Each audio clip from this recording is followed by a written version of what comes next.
ये सवाल भावनात्मक नहीं है, ये राजनीतिक है।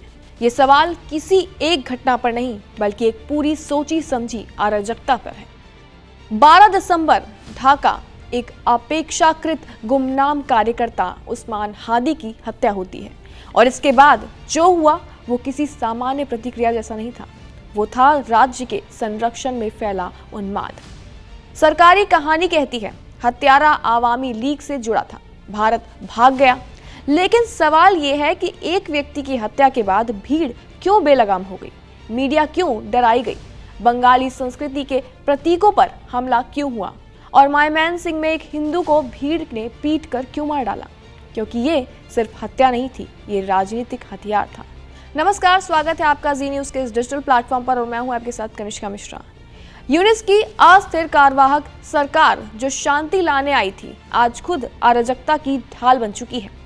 चुनाव टालने की साजिश, बीएनपी की वापसी रोकने की कोशिश और सबसे खतरनाक था भारत विरोधी उन्माद को हवा देना। नेशनल सिटीजन पार्टी के तथाकथित क्रांतिकारी खुलेआम भारत से 7 बहनों को अलग करने की बात करते हैं।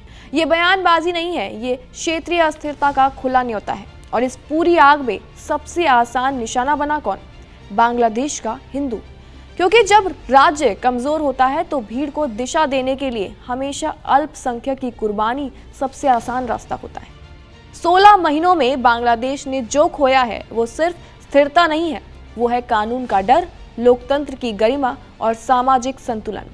इसी अराजकता की बीच तारिक रहमान की वापसी हुई है और ये एक संकेत है कि जनता अब उन्माद नहीं, सामान्य जीवन चाहती है।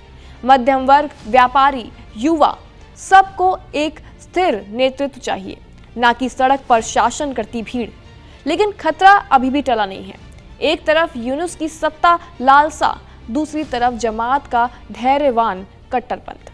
दोनों के बीच अगर कोई पिस रहा है तो वो है बांग्लादेश का भविष्य और उसका अल्पसंख्यक समाज। भारत के लिए भावनाओं में बहना विकल्प नहीं है, ना ही उकसावे में आना। जरूरत है शांत निगरानी, सख्त सुरक्षा और दीर्घकालिक रणनीति की, ताकि बांग्लादेश अराजकता नहीं, क्षेत्रीय प्रगति का भागीदार बने। क्योंकि सवाल अब सिर्फ ये नहीं है कि बांग्लादेश में हिंदुओं पर अत्याचार का जिम्मेदार कौन है। सवाल ये उठ रहा है कि क्या बांग्लादेश अब खुद को बचाने में सक्षम है